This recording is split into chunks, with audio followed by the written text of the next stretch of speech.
Tenía 29 años cuando mi familia decidió, sin preguntarme, cuál sería el rumbo de mi cuerpo y de mi vida.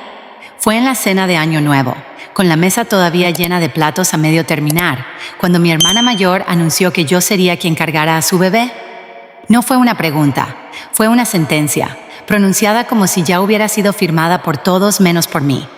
Las palabras cayeron sobre la mesa como un plato roto. El murmullo de las conversaciones se apagó de golpe. Los cubiertos quedaron quietos sobre los platos y de repente todas las miradas se posaron en mí, como si esta decisión hubiera sido tomada semanas atrás, en alguna reunión a la que nunca me invitaron. Mi madre fue la primera en hablar, con esa voz suave que usaba cuando quería que algo pareciera más una verdad que un pedido. «Se lo debes», dijo, mirándome fijamente. «Ella te abrió las puertas de su casa cuando te separaste». Mi padre asintió a su lado sin mirarme directamente, como quien firma un veredicto que ya estaba decidido de antemano. Sentí que el pecho se me cerraba.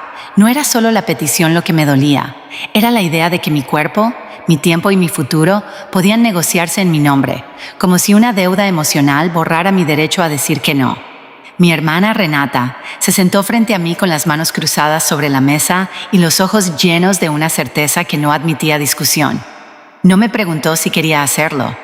Simplemente esperó a que yo aceptara lo inevitable. Y entonces deslizó una carpeta hacia mí. El sonido del papel rozando la madera fue suave, casi inofensivo, pero en mi cabeza retumbó como un trueno. Me quedé mirando esa carpeta sin abrirla, porque abrirla significaba aceptar que esto era real, que habían avanzado tanto sin siquiera consultarme. Mi madre sonrió con esa sonrisa pequeña que usaba cuando creía estar siendo razonable.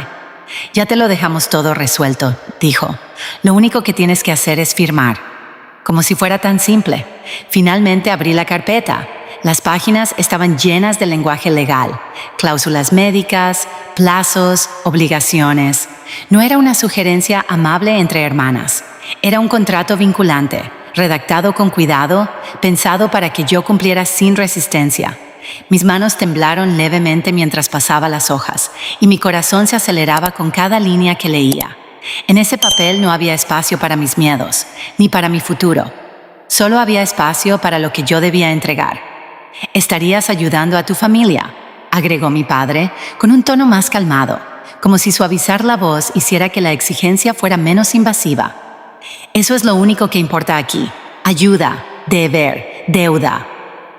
Esas palabras estaban diseñadas para sonar nobles, pero no se sentían nobles. Se sentían como una trampa cuidadosamente disfrazada de gratitud. Volví a mirar a Renata, esperando alguna señal de duda en su rostro, pero solo encontré determinación. «No te lo pediría si tuviera otra opción», dijo finalmente. «Eres la única que puede hacer esto por mí». Y ahí estaba, la pieza final del rompecabezas. No era una conversación, no era una petición real. Yo era simplemente la solución a su problema, y todos en esa habitación ya habían decidido que así sería. No dije nada durante varios segundos. Dejé que el peso de sus palabras se asentara sobre la mesa, mientras la habitación parecía encogerse a mi alrededor. Escuchaba mi propia respiración, superficial pero constante, mientras mis ojos volvían una y otra vez al contrato. Cada cláusula se sentía como un eslabón de una cadena que estaban tejiendo alrededor de mí, esperando que yo entrara en ella por voluntad propia. Pero algo dentro de mí se negó a ceder. Tal vez fue el recuerdo de todo lo que ya había sacrificado en mi vida. Tal vez fue la voz interna que me recordaba lo difícil que había sido reconstruirme después de mi divorcio, y lo peligroso que sería volver a perder el control de mi propia historia.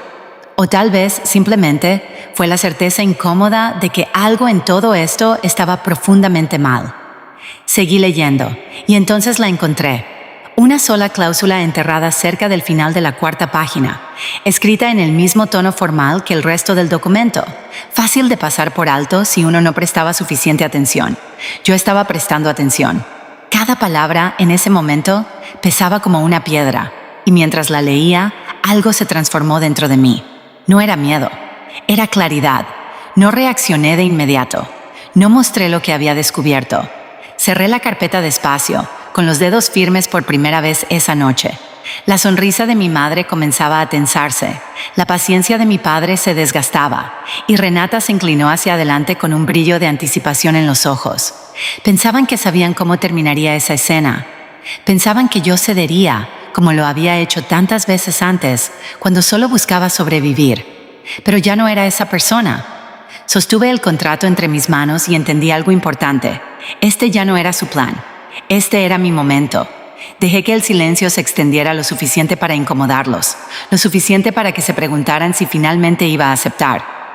Luego abrí la carpeta de nuevo, despacio, deliberadamente, hasta la página que lo había cambiado todo para mí.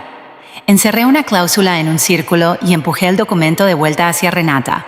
Mi voz salió tranquila, demasiado tranquila para lo que ellos esperaban. Mi madre se inclinó, su sonrisa regresando, convencida de que este era el momento de mi sí. Mi padre soltó un suspiro de alivio prematuro. Los ojos de Renata brillaron con una victoria silenciosa. Pero entonces toqué la página con el dedo y pregunté, ¿de verdad leíste esto? Renata frunció el ceño. Por supuesto que lo hice. Es estándar. No, respondí, negando con la cabeza y acercándole más el contrato. No lo es. Ella bajó la mirada, siguiendo el círculo que yo había dibujado. Mi madre se acercó también y mi padre se ajustó los lentes, los tres leyendo el mismo párrafo al mismo tiempo. Vi cómo sus expresiones cambiaban. La seguridad daba paso a la confusión y la confusión poco a poco al miedo. Aquí dice, continué con voz firme, que en caso de complicaciones médicas, la madre sustituta se compromete a seguir todas las decisiones que tomen los futuros padres sobre el tratamiento, sin importar el riesgo personal. Mi madre parpadeó. Eso es solo lenguaje legal. No, corté, más tajante esta vez. Significa que si algo sale mal, si llega un momento en que se trata de mi vida o la del bebé, yo no tengo derecho a decidir. El silencio que siguió fue denso, casi imposible de respirar. Renata volvió a leer la cláusula, esta vez más lento. Eso no significa eso, insistió, pero su voz ya no tenía la misma firmeza. Significa exactamente eso, respondí, y no termina ahí. Pasé a otra página y señalé una segunda sección. Esta parte dice que soy responsable de mantener condiciones de salud óptimas según lo que ustedes definan. Eso incluye mi alimentación, mis viajes, incluso dónde puedo vivir. Los miré uno por uno. ¿Entienden lo que significa esto? Controlarían cada aspecto de mi vida durante 9 meses. Eso es normal en estos procesos, dijo mi padre, aunque ni él mismo sonaba convencido. No así, respondí en voz baja. No sin garantías, no sin que mis derechos estén protegidos. Mi madre se enderezó, endureciendo el rostro. Estás exagerando. Esta es tu familia. Nunca permitiríamos que te pasara algo. Solté una risa breve, sin humor. Ya me pasó algo, dije. En el momento en que decidieron esto sin preguntarme, eso me dolió más que cualquier cláusula de ese contrato.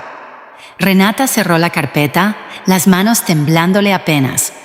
Pensamos que entenderías. Entiendo, respondí. Entiendo que estés desesperada. Entiendo que quieras ser madre, pero eso no te da derecho a tomar el control de mi cuerpo ni de mi futuro. Mi padre se frotó la sien, frustrado. Entonces, ¿qué estás diciendo? ¿Simplemente vas a negarte después de todo lo que tu hermana hizo por ti? Ahí estaba otra vez esa palabra. Sostuve su mirada sin titubear. Dejarme vivir con ella después de mi divorcio no fue una transacción, dije. Era familia, o al menos eso pensé. Nadie respondió, porque no había respuesta posible. Me levanté despacio, la silla raspando suavemente el piso. Por un instante nadie se movió, como si todos intentaran entender qué tan rápido se les había escapado el control de la situación. No voy a firmar esto, dije. No este contrato, no en estas condiciones, y no porque crean que se lo debo. El rostro de mi madre se endureció por completo. Si te alejas de esto, no esperes que nada siga igual entre nosotros. Asentí. Ya no es igual, respondí. Tomé mi abrigo, mis manos firmes de una manera que no lo habían estado en toda la noche. Ya no quedaba duda, solo claridad. Cuando me dirigía hacia la puerta, la voz de Renata me detuvo. Camila, por favor. Me detuve, pero no me giré. Lo siento, dijo, con la voz quebrándose un poco. No me di cuenta. Cerré los ojos un instante. Por primera vez esa noche volví a sonar humana, sin derecho, sin certeza, solo asustada. Espero que encuentres otro camino, dije en voz baja. pero no será a través de mí. Y salí. El aire frío de la calle me golpeó como un reinicio completo. Respiré profundo, una respiración que no sabía que había estado conteniendo toda la noche. Detrás de mí quedaban esa casa, esas expectativas, esa presión silenciosa que nunca acepté. Con cada paso, todo eso se sentía más pequeño. Por primera vez en mucho tiempo, sentí que tenía el control. No porque tuviera todas las respuestas, sino porque finalmente me había elegido a mí misma. Y a veces, esa es la única decisión que realmente importa.